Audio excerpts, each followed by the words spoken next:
안녕하세요. 돈으로 유세 부리는 시어머니한테 진절머리가 나서 남편을 차버린 30대 여성입니다. 남편하고는 지인의 소개로 만났는데 당시 저는 회사를 다니는 평범한 직장인이었고 남편 역시 저와 마찬가지였어요. 다만 차이가 있다면 저는 사무직이고 남편은 생산직이라서 회사 자체는 비슷한 수준이었는데 남편이 저보다 연봉이 높았지요. 그렇지만 막상 결혼 이야기가 나오면서 서로 돈은 얼마나 모았고 그런 걸까 보니까 이제서야 말이지만 빚 좋은 게 살구가 딱 저희 남편이었네요. 저는 그래도 친정부모님이랑 같이 지내면서 회사 생활을 했기 때문에 매년 연봉의 절반 이상을 저축했던 반면 남편은 사회생활을 시작한 이후로는 시댁에서 나와 계속해서 자취를 했거든요. 그리고 사정이 그렇다 보니 월급을 받으면 거기서 벌써 방세 얼마, 식비 얼마에서 빠져나가는 돈이 상당했다고요. 그래서 저는 결혼 비용으로 1억 넘게 갖고 있던 반면 남편은 4천밖에 없었던 거지요. 하지만 그때 저는 무슨 생각이었냐면 일단 저희가 결혼을 하면 집 같은 경우 적어도 월세로 살진 않을 테니 방세로 나가는 돈이 굳을 거고 식비도 집에서 해먹기 시작할 테니 많이 줄일 수 있을 것 같았어요. 그래서 두 사람이 성실하게 알뜰살뜰 살면 금방 자리를 잡을 수 있을 거란 확신이 있었지요. 어떤 특별한 비전이 있는 건 아니었지만 저희 두 사람의 성실함, 거기서 희망을 봤다고 해야 할까요? 남편이 처음 저를 데리고 시댁에 인사를 드리러 간 날이었어요. 어머님께서는 저를 앞에 앉혀두시고 어머님은 이런저런 질문을 건네셨습니다.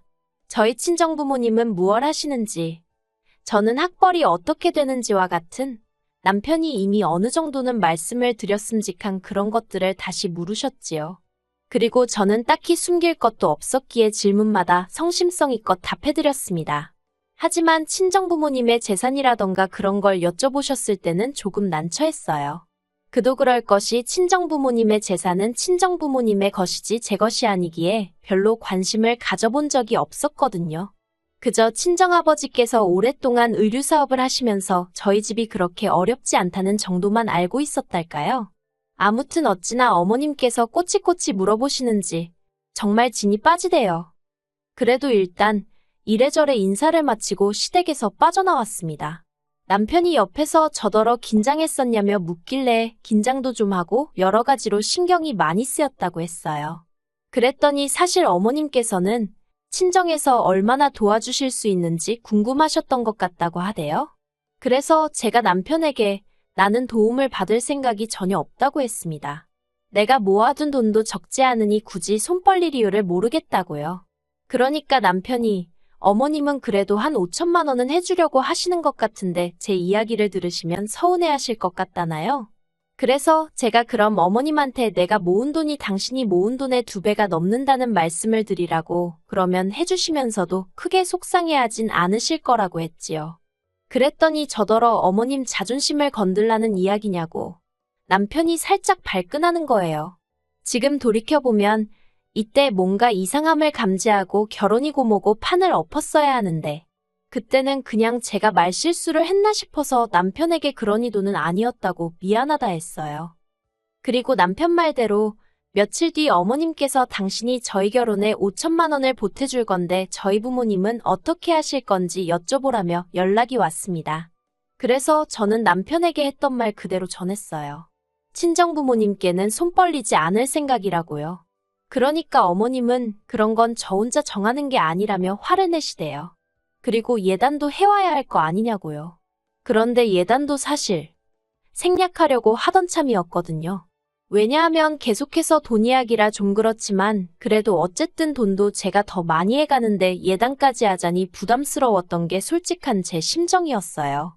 하지만 어찌나 어머님이 목소리를 높이시던지 당황스러운 마음에 일단은 상의해보겠다고 대답을 했네요. 그리고 친정부모님은 당연히 예단이고 뭐고 필요한 건 다 하라고 하셨습니다. 뭐하러 그런 걸 안 해가서 눈밖에 나느냐고. 남들보다 더는 못해도 남들만큼은 해가라고요. 하지만 결론부터 말씀드리면 결국은 안 해갔어요. 왜냐하면 결혼을 앞두고서 남편이 모았다던 사천도 순수 사천이 아니라는 사실을 알게 되었거든요. 남편에게는 저에게 말하지 않은 마이너스 통장이 있었고 이미 거기서 1,000만 원이란 빚을 지고 있었습니다. 그러니 결국은 삼천에 어머님이 보태주신 5천, 총 8천이 전부였는데 단순히 금액 때문만이 아니라 어쨌든 결국 저에게 거짓말을 했다는 게 괘씸하더라고요. 그래서 예단이며 그런 건 전부 다 안 하겠다고 했지요. 친정아버지가 남편 준다며 사주신 명품 시계도 제가 취소시켜버렸네요. 그리고 이 일로 이미 시작부터 어머님과 제 사이는 썩 좋지 못했습니다. 어머님은 남자가 사회생활하다 보면 1,000만 원 정도는 빚을 질 수도 있는 거라며 저더러 밖에 나가보라고 5천이고 1억이고 빚진 사람들이 천지라며 저를 유난스럽다는 식으로 몰아가셨거든요.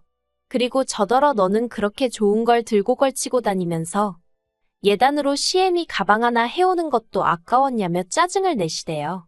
하지만 일단 저부터 예물 하나 받은 게 없었고 어머님이 말씀하시는 소위 그렇게 좋은 것들은 대부분 친정부모님이 사주시거나 물려주신 것들이었습니다. 그리고 솔직히 생각지도 못한 빚이 1,000만 원이나 있다는데 무슨 좋은 마음이 들어서 명품백을 사드리고 싶었겠어요? 그리고 어머님이 해주시는 돈이 5천이었는데 고르신 예단이 800만 원짜리 가방이었습니다. 그러니 더는 제가 말하지 않아도 제가 어떤 기분이고 생각으로 안 해드렸는지 이해가 되시겠지요. 저희는 결혼하자마자 바로 혼인신고를 하진 않았습니다. 그건 바로 어머님의 반대 때문이었어요. 그런데 지금은 그런 어머님께 감사한 마음입니다. 덕분에 남편을 차버리는 일도 비교적 어렵지 않았으니까요. 시작은 이랬습니다. 원래는 제 돈에 남편이 가지고 온 돈 그리고 대출을 받아서 위치가 서울 외곽이더라도 작은 아파트를 하나 사려고 했어요. 그런데 어머님이 당신 아들이 청약 통장이 있으니 청약을 노려봐야 한다며 아파트를 못 사게 하시더라고요. 그리고 사실 어머님한테 저도 시시콜콜 이야기하진 않았지만 저도 저대로 취직하자마자 만든 청약 통장이 있었거든요. 그래서 속으로 그래, 남편이든 나든 누구 하나만 되면 그것도 나름대로 대박이지 싶긴 했어요. 하지만 동시에 남편이나 저나 딱히 받을 가산점도 없는데 언제까지 청약만 바라보고 있나 싶은 거예요. 저희가 전세만 전전하는 사이에 다른 집들 집값은 다 올라가면 어쩌나 걱정도 되었고 그래서 이런저런 생각으로 골치가 아프던 와중에 친정어머니 아시는 분 중 부동산을 하고 계시던 분이 정말 괜찮은 매물이 하나 나왔다며 연락을 주셨어요. 그리고 바로 찾아가서 보니까 마음에 쏙 들더라고요. 그래서 남편에게 그 아파트를 사자고 했어요. 그런데 어머님이 그러면 명의는 남편 명의로 하라고 하시대요. 당신이 5천만 원이나 보태줬지 않았냐면서요. 그래서 저도 저대로 제 돈도 1억 들어갔다 하니까 그럼 혼인신고하지 말고 제 3자 명의, 그러니까 어머님 명의로 하랍니다. 솔직히 제가 약 먹은 것도 아니고 미쳤나요? 그래서 결국 그 아파트도 안 사고 혼인신고도 안 하게 되었죠. 그러다 작년에 제가 청약에 당첨이 되었습니다. 남편도 같이 신청을 했는데 남편은 떨어지고 저만 붙었어요. 1억 남짓한 현금이 필요했는데 남편이 선뜻 5천을 내주더라고요. 하는 말이 원래는 자기가 청약에 붙으면 보태라고 어머님이 따로 주신 돈이었답니다. 그런데 자긴 떨어지고 제가 되었으니 일단 저더러 쓰라고 하더라고요. 그리고 그때만 해도 제 재산이 남편 재산이고 남편 재산이 제 재산이란 생각이 컸기에 별 생각 없이 받았었어요. 그렇다고 시쳇말로 그 돈을 제가 날로 먹을 생각은 절대 아니었고요. 매달 얼마씩 갚아드려야겠다는 생각을 하고 있었습니다. 그리고 이제 청약까지 되었으니 슬슬 혼인신고도 하고 공동명의로 할까 하는 생각도 했지요. 그런데 이 일이 있고 얼마 지나지 않아 생각지도 못한 상황을 맞닥뜨렸습니다. 남편이 저 몰래 또 주식을 하느라 대출을 받았던 거지요. 그런데 적반하장도 유분수지. 제가 왜 상의도 없이 대출까지 받아가면서 주식을 했냐고 물으니 자기가 원래 그 5천만 원을 저한테 안 줬으면 대출도 안 받았어도 됐었답니다. 그리고는 자기도 그때 뭐가 눈에 씌어서 그 돈을 저한테 준지 모르겠다면서 막 화를 내는 거예요. 이 일로 인해 저는 남편에게 크게 실망을 했고 공동명예는 말도 안 된다는 결론을 내렸어요. 그리고 그 다툼으로 인해 저는 남편과 약 2주간 말을 안 하고 지내게 되었는데 솔직히 그런 와중에 제가 남편에게 밥을 차려주고 싶었겠어요? 빨래를 해주고 싶었겠어요?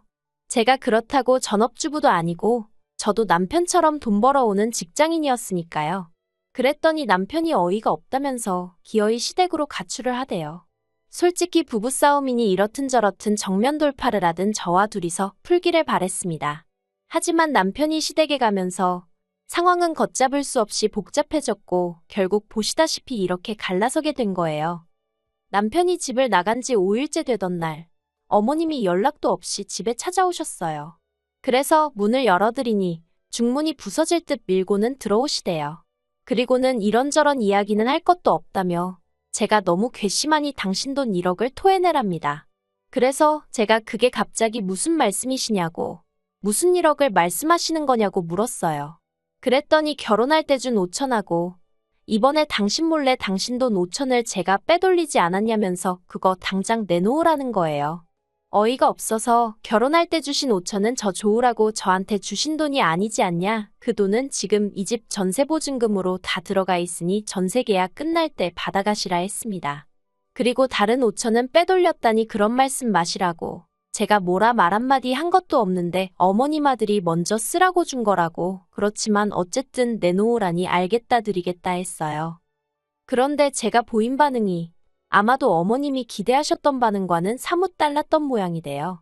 어머님께서는 당황하신 듯 헛기침을 몇 번 하시더니 내일 당장 내놓으라는 어거지를 쓰기 시작하셨거든요. 그래서 전세보증금을 당장 어떻게 내일 빼드리냐고 어렵다고 했습니다. 그리고 나머지 5천도 일주일이라도 시간적 여유를 주셔야 하는 거 아니냐고 했지요. 그랬더니 그건 제 사정이지 당신 할 바가 아니라나요? 그러더니 아니면 그 청약 당첨된 아파트 명의를 당신 아들 명의로 바꾸랍니다. 그러면 그 5천은 안 받겠다면서요. 한마디로 어이가 없었죠. 제가 무슨 바보도 아니고 당첨된 아파트는 이미 피가 5천 넘게 붙은 상황이었으니까요. 그래서 어머님더러 세상에 그런 계산법이 어딨느냐고 그렇게는 못 드린다 했습니다. 그리고는 전세보증금 중 5천은 전세계약 끝날 때 드리고 다른 5천은 어떻게든 내일 드릴 테니 기다리시라 했어요. 그랬더니 어머님이 또 말을 바꿔서는 내일까지 무조건 1억을 내놓던가 아니면 명의를 바꿔주던가 둘 다 못할 것 같으면 당신 아들하고 헤어지라대요. 그리고 그 이야기를 듣는 순간 머리를 망치로 한 대 맞은 듯 했습니다. 솔직히 남편이 그렇게 돈 가지고 사람을 실망시키고 뒤통수를 쳐도 저는 남편과 헤어지는 건 생각해 본 적이 없었거든요. 그냥 저 사람 손에다 돈이랑 관련된 건 맡기지 말아야겠다는 생각만 했을 뿐이에요. 그런데 어머님이 먼저 나서서 헤어진 애만의 명의가 어쩌고 하시니 도대체 둘이서 무슨 작당 모의를 했길래 저런 소리가 나오나 싶은 게 남편한테 배신감까지 들더라고요. 그래서 제가 아파트 명의가 잘 사는 아들 부부더러 헤어져라 마라 할 정도로 중요한 거였냐고 그러면 저도 더더욱 아파트 명의를 포기하면 안 되겠다고 어머님 아들하고 헤어지겠다 해버렸습니다. 그러자 어머님은 이번에도 당신이 기대하신 대답이 아니었는지 뒷골이 당기네 쓰러지네 어쩌네 하시더니 댁으로 돌아가셨고요. 그 이튿날 남편이 집에 들어왔어요. 제가 남편더러 짐 챙기러 왔냐니까 여기가 자기 집인데 무슨 짐을 챙기냐면서 저더러 왜 그렇게 삐딱선을 타냐대요? 그래서 삐딱선을 누가 먼저 탔는데 하고 따졌더니 이혼은 자기 생각이 아니라면서 어차피 우리 평생 같이 살 부부 아니냐며 그냥 어머님 말씀대로 해드리랍니다. 아파트 명에 그까짓 게 뭐가 중요하냐면서 일단 자기 명의로 해주고 그냥 어머님 살아계시는 동안 어머님 말씀 잘 듣고 살면 결국 어머님 재산 다 우리한테 넘어올 거 아니냐며 그럼 그때 그 재산으로 제 앞으로 아파트를 사던지 외제차를 사던지 마음대로 하라나요? 어이가 없어서 제가 남편더러 어머님 뭐 내후년쯤 돌아가시기로 하셨대냐고 소리를 획 질러버렸어요. 그랬더니 저더러 무슨 말을 그렇게 하냐면서 방방 뛰는 거예요. 그래서 제가 남편더러 다 필요 없다고 내일까지 이렇게 다 줄 테니까 그 돈 받고 눈앞에서 꺼지라 했습니다. 당신이랑 나랑 애 낳고 산 것도 아니고 겨우 1년 넘게 살았는데 그까짓 거 뭐 똥 밟았다 생각할 테니까 그 잘난 1억 받아서 어머님이랑 하하호호 즐겁게 살라 했지요. 그랬더니 남편이 저더러 정말 왜 그러냐면서 좀 좋은 쪽으로 생각을 해보라는 입에 침도 안 바르고 씨도 안 먹힐 소리를 하더라고요. 하지만 제가 정말 눈도 안 마주치고 상대도 안 해주니까 지도 자존심이 상한 건지 한 두어 시간 있다가 다시 나가대요. 그리고 결국 그렇게 저희는 갈라섰어요. 이튿날 오전에 친정부모님한테 찾아가 상황을 말씀드리니 바로 1억을 만들어주셔서 어머님한테 보냈습니다. 그랬더니 곧바로 어머님이 전화하셔서는 당신이 진짜 1억 때문에 그랬겠냐면서 저더러 1억 다시 줄 테니까 아파트나 공동명의로 하고 남편한테 미안하다고 전화나 한 통 넣으라대요. 그래서 제가 어머님께 저는 미안한 거 없다 했습니다. 그리고 생각해봤는데 남편은 없어도 되는데 아파트는 없으면 안 되겠다고 막말로 아파트 값이 얼만데 남편이 어느 세월에 그 돈을 벌어오겠냐고 했죠. 그랬더니 어머님이 저더러 괘씸하네 못된 내 돈에 환장했냐? 듣는 둥 마는 둥 하면서 내내 하다가 전화 끊었습니다. 전세집은 집주인에게 상황 설명을 하니 사실 자기들도 계약 연장은 어려울 것 같아서 어떻게 말을 꺼낼지 걱정이었다며 흔쾌히 이해해 주더라고요. 그래서 그 일이 있고 2주 정도 있다가 전세 보증금 다 돌려받았어요. 남편이 결혼할 때 가져온 8천 중 2천은 이것저것 결혼식부터 시작해서 잡다한 거에 썼으니까 그거 빼고 어머님이 땡겨가신 5천 빼고 남편 마이너스 통장 같이 갚았거든요.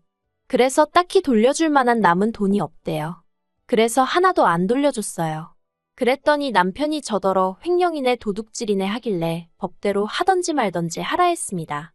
저도 다 믿는 구석이 있으니 그렇게 질러놨지요. 솔직히 저 정말로 남편이 좀 돈 문제로 사람 속을 썩이긴 했어도 사람 자체는 나쁜 사람이 아니라고 생각해서 잘 살아보려고 했거든요. 제가 조금만 서포트해주면 더 잘 될 사람이라고 생각하면서요. 그런데 뭐 그 1억 때문에 사람을 들들 볶는 어머님을 보고 있으니 내가 무슨 영광을 누리겠다고 이러고 있나 싶대요. 그래서 지금 제가 내린 선택의 후회는 전혀 없습니다. 저는 이제 아파트 중도금만 생각하면서 잡생각하지 말고 열심히 돈이나 벌어야겠어요.